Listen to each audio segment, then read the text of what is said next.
छात्र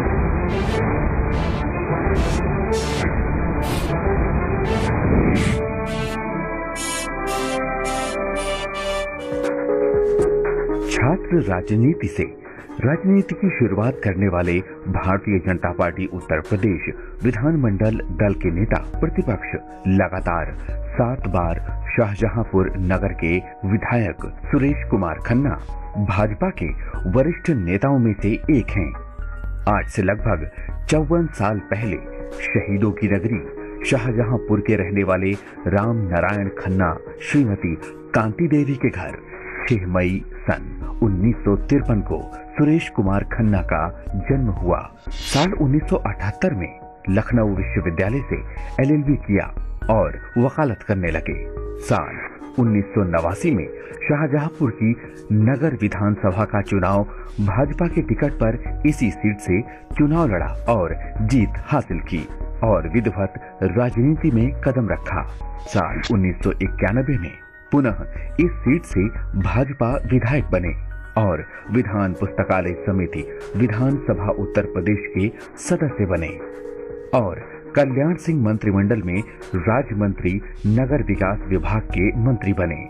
इसी दौरान शाहजहांपुर के खन्नौर नदी के बीचों बीच स्थित 104 फुट ऊंची हनुमान जी की विशालकाय प्रतिमा इन्हीं की देन है। इसका संकल्प इन्होंने तभी ले लिया था जब ये उत्तर प्रदेश सरकार में मंत्री थे। साल 1996 में चौथी बार इसी सीट से विधायक बने। राजनीति और जनसेवा के कारण इन्होंने अविवाहित रहने का निश्चय किया और कल्याण सिंह मंत्रिमंडल में पुनः राज्य मंत्री आवास बने। इसी दौरान राज्य मंत्री स्वतंत्र प्रभार नियोजन अर्थ संख्या विभाग राम प्रकाश और राजनाथ सिंह मंत्रिमंडल में मंत्री रहे। साल 2002 में 5वीं बार विधायक बने और मायावती मंत्रिमंडल में राज्य मंत्री स्वतंत्र प्रभार पर्यटन विभाग के मंत्री बने। साल 2007 में 6ठी बार विधायक चुने गए।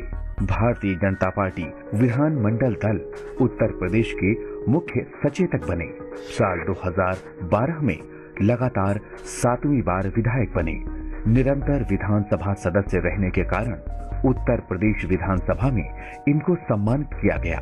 व्यक्तिगत रूप से समाज सेवी, मिलनसार और साहित्यिक व्यक्ति हैं सुरेश कुमार खन्ना। तो आइए मिलते हैं आज की शख्सियत में सुरेश कुमार खन्ना से अनुराग श्रीवास्तव के साथ। सुरेश जी, आपका हमारे प्रोग्राम में स्वागत है। धन्यवाद। सुरेश जी, आप प्रदेश के बड़े नेता हैं इस समय और आपने शुरुआत जो है खास राजनीति से करी थी। तो कितना अंतर पाते हैं उस समय की राजनीति में और आज की राजनीति में? उस समय की राजनीति में देशभक्ति, समाज के प्रति लगाव और समाज को उत्थान की बात ज्यादा होती थी।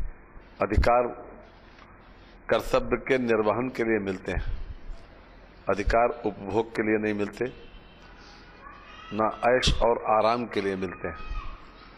ये सोचना चाहिए जितने भी जिम्मेदार पदों पर बैठे हुए लोग हैं उन लोगों को कि हम किस तरह से समाज को बेहतर बनाएं, लोगों की जिंदगी को आसान बनाएं। राजनीति का उद्देश्य भी मैं समझता हूं यही है कि हम किसी न किसी रूप में अपने उन लोगों को कि जो असेवित हैं, आर्थिक रूप से, सामाजिक रूप से कहीं न कहीं पिछड़े हैं, उन लोगों के जीवन स्तर में सुधार लाएं।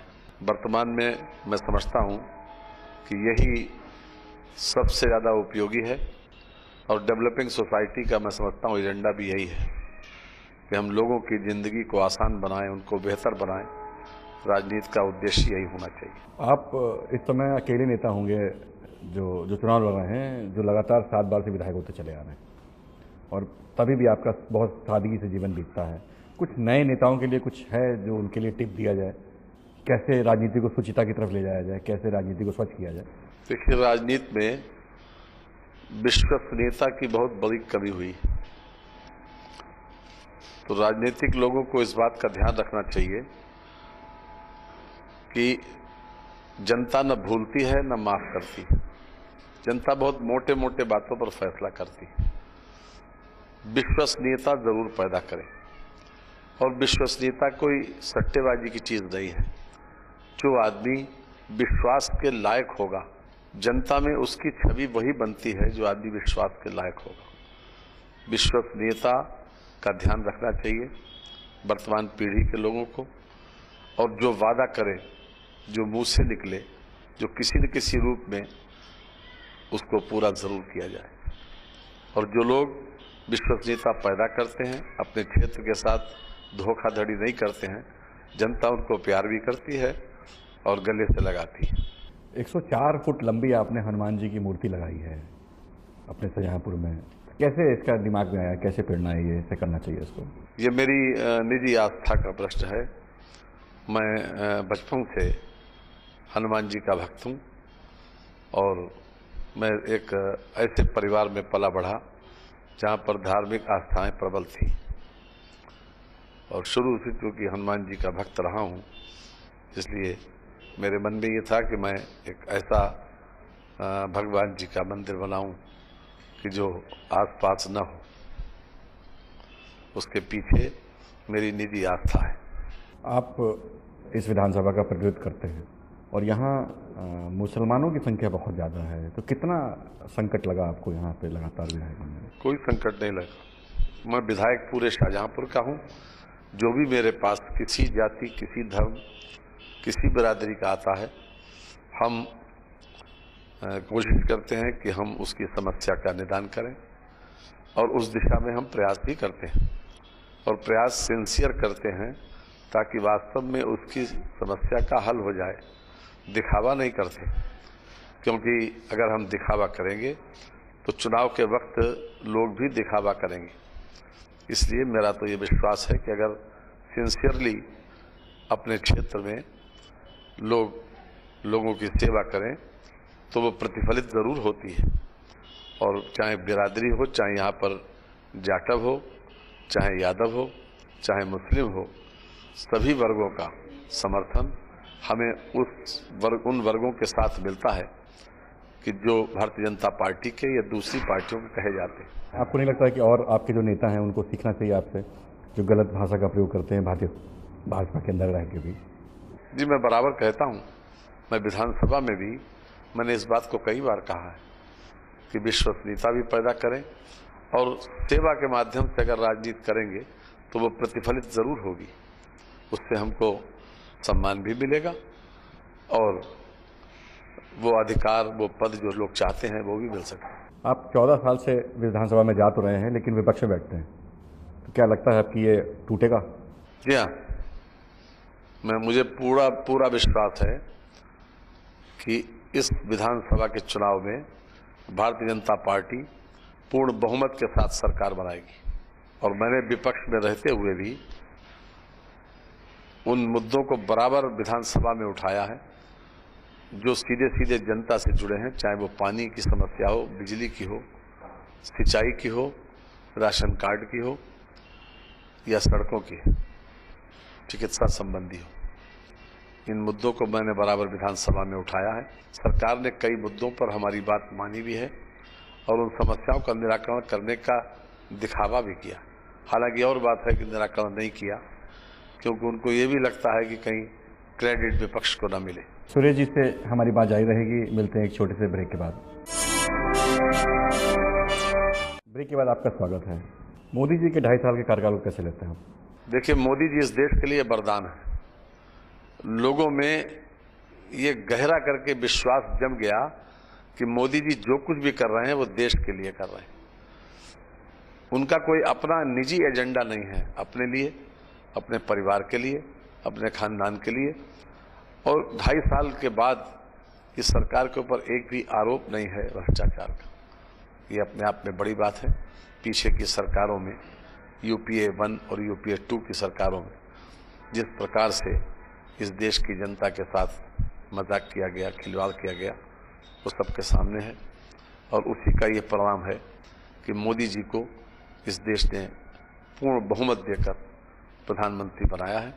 और जनता का विश्वास, मैं समझता हूँ, उस विश्वास की कसौटी पर माननीय प्रधानमंत्री जी खरे उतरेंगे, क्योंकि लगातार उनका उसी दिशा में प्रयास है। लेकिन विपक्षी तो कहते हैं कि नोटबंदी से पूरा देश परेशान हो गया, किसान परेशान है, व्यापारी परेशान है।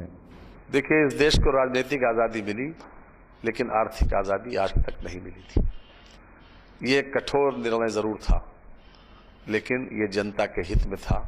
लोगों ने इस निर्णय को सराहा भी, स्वीकार भी किया, परेशानी भी झेली। तमाम कठिनाइयों को झेलने के बाद भी इस निर्णय को जनता ने एक्सेप्ट किया।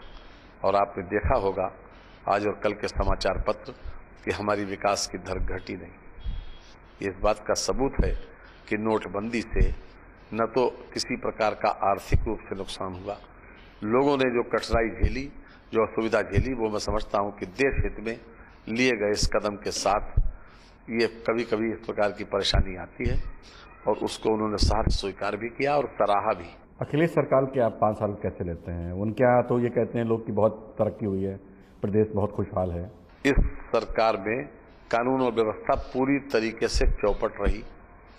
यहाँ तक कि जो हमारी सुरक्षा में पुलिसकर्मी लगाए गए, चाहे वो सिपाही हो, दरोगा हो, इंस्पेक्टर हो, सीओ हो और एसपी हो, इन सब की हर कमिश्नरी में कहीं न कहीं पिटाई हुई। उत्तर प्रदेश में लगभग 1150 थानों में पुलिस वालों ने अपने पिटने की, अपने साथ हुए दुर्व्यवहार की, अपने साथ हुए मारपीट की और अपनी हुई हत्या की रिपोर्ट विभिन्न थानों में लिखाई। जिस सरकार में पुलिस पिटती हो, जिस सरकार में पुलिस सुरक्षित न हो, उसमें आम आदमी की क्या बिसात है। रही बात विकास की, इंडिया मार्का 2 नल इस सरकार ने बंद कर दिए। बड़ी मुश्किल से 100 नल विधायकों की मांग पर बड़ी मुश्किल से दिए। केंद्र सरकार लोगों को 2 रुपए किलो गेहूं और 3 रुपए किलो चावल दे रही है। जो भाजपा शासित प्रदेश हैं उनमें भी लोगों को मिल रहा है, और जो गैर भाजपा शासित प्रदेश हैं, चाहे वो वेस्ट बंगाल हो, चाहे वो कर्नाटक हो या उड़ीसा हो, उन प्रदेशों में भी सस्ता गल्ला लोगों को मिल रहा है। इस योजना से, भारत सरकार की इस योजना से 79% ग्रामीण क्षेत्र के लोग और 65% शहरी क्षेत्र के लोग लाभान्वित हो सकते थे, लेकिन अखिलेश सरकार के नाकारा और निकम्मेपन की वजह से उन लोगों को राशन कार्ड नहीं मिल पाए जो इसके पात्र थे। जो सरकार राशन कार्ड न दे सके पात्रों को, वो सरकार काहे की है? पानी नहीं, बिजली की स्थिति पूरे प्रदेश ने पूरे 5 साल भोगी। इस सरकार के एक प्रमुख सचिव की हड्डी टूट गई तो वो स्वयं एयर एम्बुलेंस से जाकर उन्होंने मेदांता अस्पताल में इलाज कराया। अगर एक भी अस्पताल में संतोषजनक इलाज हड्डी टूटने का होता तो शायद इस सरकार के एक प्रमुख सचिव को अपनी हड्डी टूटने के इलाज के लिए किसी प्राइवेट नर्सिंग होम या प्राइवेट अस्पताल में नहीं जाना पड़ता। वो मेडिकल कॉलेज में या मेडिकल यूनिवर्सिटी में या सरकारी अस्पताल में इलाज करा सकते थे।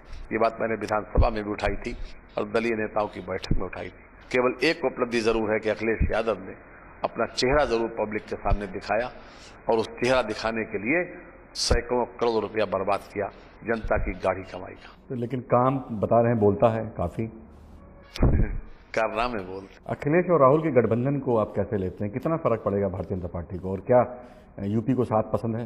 राहुल गांधी ने यह नारा दिया था कि 27 साल यूपी बेहाल, तो जो पार्टनर स्वयं इसको कहता रहा कि बेहाल बेहाल बेहाल, 27 साल यूपी बेहाल, और बेहाल का कारण क्या था? 12 से 13 साल तक श्रीमान मुलायम सिंह या उनके परिवार का व्यक्ति मुख्यमंत्री रहे, तो उनके ऊपर सीधे सीधे आरोप था।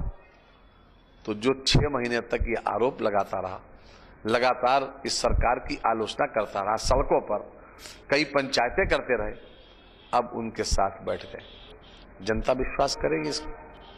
क्या विश्वास के लायक है? स्वयं कल तक आप जिसकी आलोचना करते थे, स्वयं जिसकी आप कल तक जिनके पुतले फुकवाते थे, स्वयं जिसके ऊपर आप तमाम तरीके की पंचायतें करते थे, तो उन पंचायतों को जनता पूछती है, लोग इनके रिप्रेजेंटेटिव से सवाल पूछते हैं कि आखिरकार तुम ही ये कहते थे यूपी बेहाल। तो जिस व्यक्ति ने यूपी बेहाल किया, जिस परिवार ने यूपी बेहाल किया, उस परिवार के आप दोस्त बन गए। केवल किस लिए? सत्ता पाने के लालच में। जनता न भूलती है और न माफ करती है। जनता इस बात के लिए पूरी तरीके से इस गठबंधन को नकार देगी, और आप देखिएगा कि जितनी सीटें पिछली बार मिली थी उतनी सीटें कांग्रेस को भी नहीं मिलेंगी और समाजवादी पार्टी की जो दुर्दशा 11 तारीख की शाम को देखने को मिलेगी। खन्ना जी, आपने कई बार मुख्यमंत्री जी को बहस की बात करी, विधानसभा उठी है, तो क्यों बहस क्यों नहीं हो पाई आपस में आप लोगों की? विधानसभा पहले नियमों से चलती है, बाद में परंपराओं से। मुख्यमंत्री जी चाहते थे कि नोटबंदी पर बहस हो, तो मैंने उनको कानून का हवाला, संविधान का हवाला दिया। हमने कहा संविधान की 7वीं अनुसूची में यह स्पष्ट लिखा है कि जो विभाग जिन पर केंद्र कानून बनाता है उसमें सेंट्रल पार्लियामेंट में ही, लोकसभा में या राज्यसभा में ही चर्चा हो सकती है। ये विधानसभा का मुद्दा नहीं है। विधानसभा में उस विषय पर चर्चा नहीं हो सकती। रही बात कानून व्यवस्था की, उसकी जिम्मेदारी स्टेट गवर्नमेंट की, उसमें जब चाहे चर्चा कर ले, उसमें हम पीछे नहीं। लेकिन नोटबंदी पर हमने उनसे उस वक्त भी कहा था कि किसी चैनल पे आ जाइए, अभी आ जाइए, आज शाम को आ जाइए, हम चर्चा करने को तैयार हैं, हम पीछे नहीं। लेकिन उस पर वो तैयार नहीं। भाजपा ने एंटी रोमियो दल गठन की बात करी है कि सरकार बनेगी तो इस दल का गठन करेंगे। तो जब 1090 है, जहां आप फोन कर सकते हैं, महिलाएं शिकायत कर सकती हैं, तो आपको लगता है कि वाकई जरूरत है इसकी? उसके बाद भी कितनी घटनाएं होती, और आपने देखा कि चाहे वो 100 नंबर हो और चाहे 1090 हो, ये नंबर न उठने की शिकायत है। दूसरी बात, अगर लोगों को न्याय मिल जाए, किसी स्तर पर भी न्याय मिल जाए, तो कम से कम उन लोगों को धन्यवाद दिया जाता है कि जिनकी वजह से न्याय मिल जाता है। सबसे बड़ी समस्या ये है कि जो न्याय देने वाले हैं, न तो उनका मन साफ है, न दिल साफ। और जिस प्रकार से उनकी तैनाती होती है, तैनाती होना चाहिए ज्येष्ठता और श्रेष्ठता के आधार पर। तैनाती चेहरे के ऊपर, बिरादरी के ऊपर और अन्य कारणों से नहीं होना चाहिए। जब तैनाती ही डिफेक्टिव होगी तो उनसे न्याय की कैसे उम्मीद की जा सकती है? तो जो इस सरकार के कार्यकाल रहा, कोई भी वर्ग उससे संतुष्ट नहीं है। और रही बात महिला उत्पीड़न की, तो मैं समझता हूं कि नीचे से लेकर ऊपर तक इन्होंने इतना माहौल खराब किया है कि उसको ठीक करने में भी काफी वक्त लगेगा। मैं समझता हूं कि हर स्तर पर, यही नहीं, इसके लिए और भी जो आवश्यक होगा भारतीय जनता पार्टी की सरकार आने पर वो भी किया जाएगा। सुरेश जी से हमारी बात जारी रहेगी। मिलते हैं एक छोटे से ब्रेक के बाद। ब्रेक के बाद आपका स्वागत है। आपने मुलायम सिंह जी को बहुत करीब से देखा होगा, अखिलेश जी को भी आप देख ही रहे हैं। अमर सिंह ने कहा है कि ये ड्रामा है, स्क्रिप्टेड। क्या आपको लगता है कि ड्रामा है या क्या है सच्चाई इसके अंदर? मेरी समझ से तो ये ड्रामा नहीं है। ये एक अहंकारी बेटे की अपने बाप को बेइज्जत करने की एक सोची समझी प्लानिंग थी। और जिस बाप ने उनको पढ़ाया लिखाया, सत्ता की चाबी सौंप दी, इतनी बड़ी सत्ता उनको उनके नाम पे नहीं मिली थी, मिली थी समाजवादी पार्टी के मुखिया मुलायम सिंह के नाम पर, जो उन्होंने अपने बेटे को विरासत के रूप में सौंप दी। और उसका परिणाम जो बेटे ने जिस तरीके से अपने पिताश्री को दिया, मैं समझता हूं कि भारतीय समाज और हमारा वर्तमान समाज इसको स्वीकार नहीं करता। आपने मायावती जी और अखिलेश जी को दोनों को साथ देखा होगा, तो क्या लगता है कौन बेहतर है दोनों में? एक वो शायर ने कहा है कि न खंजर उठेगा न शमशीर इनसे, ये बाजू मेरे आजमाए हुए। एक सांपनाथ है, एक नागनाथ है। ये दोनों ही जनता को छलने वाले, एक भोला चेहरा दिखाकर और एक जनता में महिला के रूप में अपनी फोटो दिखाकर। दोनों की सरकारों को जनता ने अच्छी तरह देखा है और जनता को घोर निराशा हुई। इसलिए मैं समझता हूं कि ये दोनों ने ही सत्ता का दुरुपयोग किया है, दोनों ही लाइन से हट के काम किया है, दोनों भ्रष्टाचार के पोषक रहे। इसीलिए मायावती जी को जनता ने 2007 में बहुमत देने के बाद 2012 में और 2014 में पूरी तरह से नकार दिया। और श्रीमान अखिलेश यादव जी भी जनता के द्वारा मैं समझता हूं कि नकारे ही जा रहे हैं। चुनाव आखिरी फेज में है, तो क्या लगता है कितनी सीटें भाजपा जीतने जा रही है? पूर्ण बहुमत से भारतीय जनता पार्टी की सरकार बनेगी। आपने गन्ना किसानों के लिए बहुत संघर्ष किया विधानसभा में भी, तो क्या लगता है आपकी सरकार आएगी? तो गन्ना किसानों के लिए कुछ स्पेशल होगा, क्या होगा? देखिए, इस प्रदेश में एक बहुत बड़ा वर्ग जो किसान वर्ग है वो गन्ने की खेती करता है। गन्ना एक कैश क्रॉप मानी जाती है। किसान के तमाम सपने उससे पूरे होते हैं, चाहे वो बच्चे की पढ़ाई हो, चाहे उसकी किसी बीमारी की दवाई हो, और चाहे उसकी लड़की के हाथ पीले करने की बात हो। सभी प्रकार के सपने किसान के इसी से पूरे होते हैं। तो एक बहुत बड़ा मुद्दा रहा है और मैं समझता हूं कि अभी तक की सरकारों ने नियमों तक का पालन नहीं किया जो कि होना चाहिए था। हमने चुनाव घोषणा पत्र में भी वादा किया है कि 14 दिन के अंदर हम गन्ने का भुगतान कराएंगे और जो पुराना भुगतान है उनका, उसको भी एक पॉलिसी बनाकर बैंकों के माध्यम से और मिल मालिकों के माध्यम से भी 120 दिन के अंदर हम पुराना भुगतान भी कराएंगे। राम मंदिर भारतीय जनता पार्टी की जान होती थी, तो क्या माना जाए कि राम मंदिर अब मुद्दा नहीं है भाजपा का? देखिए, हमने शुरू से ही ये कहा था कि हम राम मंदिर में आने वाली तमाम बाधाओं को दूर करेंगे।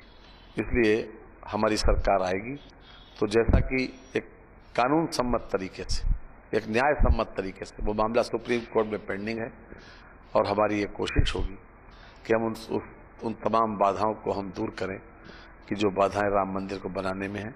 आप भाजपा के बहुत पुराने नेता हैं, तो आपको नहीं लगता है कि जो जमीनी कार्यकर्ता हैं उनके साथ टिकट वितरण को लेकर उपेक्षा हुई है? पूरी तरह से सर्वे के आधार पर और उनकी विनेबिलिटी देखते हुए, जीतने की योग्यता देखते हुए कि जीत सकते हैं, उनको टिकट दिए गए। और हम ये पार्टी कार्यकर्ता आधारित ही है। वर्तमान पार्टी का जो स्वरूप अभी तक का बना है वो कार्यकर्ताओं के मेहनत परिश्रम से ही बना है।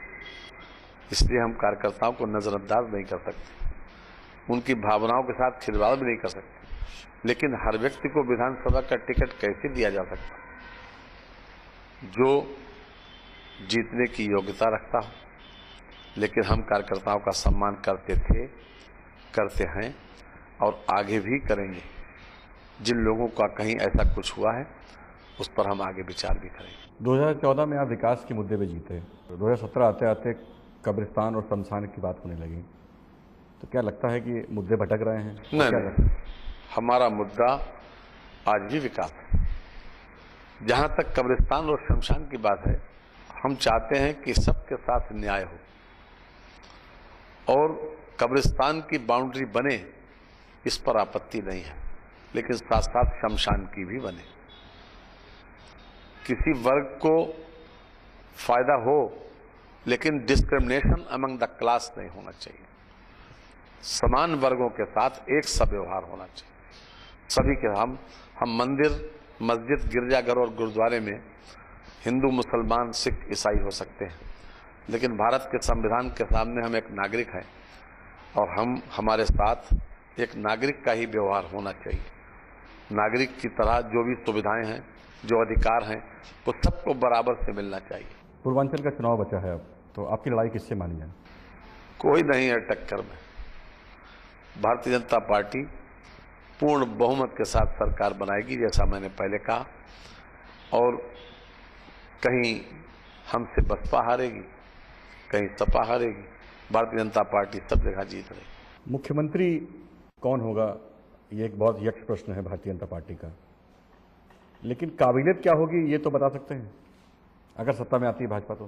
वैसे तो केंद्रीय संसदीय बोर्ड का ये फैसला है, उन्हीं का क्षेत्राधिकार है, लेकिन मुख्यमंत्री में योग्यता क्या होनी चाहिए और मुख्यमंत्री, ये अलग अलग लोगों का इसमें क्राइटेरिया, नजरिया अलग हो सकता है। लेकिन जहां तक मैं सोचता हूं, विश्वसनीयता भी हो, अनुभवी भी हो, सरकारी पैसे का दुरुपयोग न हो, ऐसी मानसिकता हो और कानून का शासन स्थापित कर सके। लेकिन केंद्रीय संसदीय बोर्ड जो तय करेगा वो हमको मान्य है। तो हम जो बात कर रहे हैं वो एक विधानमंडल दल के नेता से बात कर रहे हैं और एक बड़ा क्राइटेरिया होता है मुख्यमंत्री पद के लिए, तो क्या सुरेश खन्ना मुख्यमंत्री के रेस में है? हमारी पार्टी में ये रेस नहीं होती।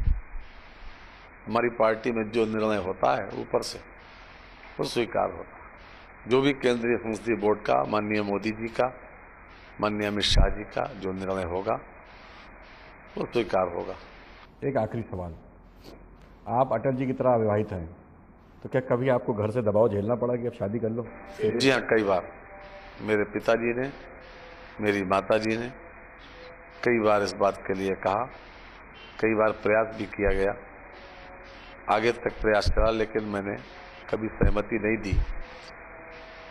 इसलिए कि राजनीति में अगर व्यक्ति के ऊपर जिम्मेदारी कम हो तो ज़्यादा साफ सुथरे तरीके से रह सकता है, ये मेरा विश्वास है और मैंने इसीलिए परिवार नहीं बनाया। तो ये थे सुरेश खन्ना जी, जिन्होंने अपनी बात बड़ी बेबाकी से रखी है और विश्वास किया है कि अगली सरकार भाजपा की बनने वाली है। मिलते हैं अगले प्रोग्राम में किसी और शख्सियत के साथ।